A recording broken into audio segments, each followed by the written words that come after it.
आजकाल उखाणे घेत होतीये रेसिपींची सुरुवात, तर आपण पण करूया साबुदाणा वड्यांची खमंग बात.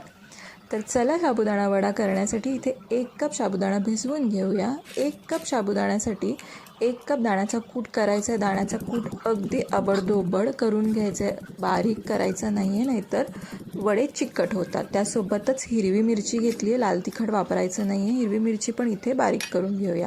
आता एका मोठ्या ताटामध्ये साबुदाणा काढून मोकळा करायचा हाताने. त्याच्यामध्ये एक बेताचा बटाटा उकडून खिसून घालायचा आहे. सोबत दाण्याचा कूट, मिरची, मीठ, साखर, 1 चमचा तूप आणि लिंबाचा रस घालायचा. ह्याच्यामुळे वडे खूप असे खुशखुशीत होतात. आता एकसारखे वडे करून ठेवूया आणि वडे करून तासभर ठेवायचे, अगदी लगेच तळायला घ्यायचं नाही आहे.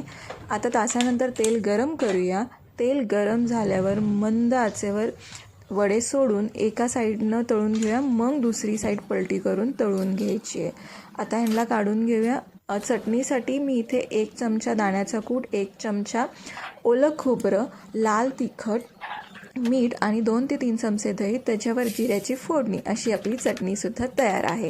तर चला आता ताव मारूया गरमागरम साबुदाणा वड्यासोबत ह्या चटणीचा पण. नक्की करून पहा, अगदी छान असे वडे होतात.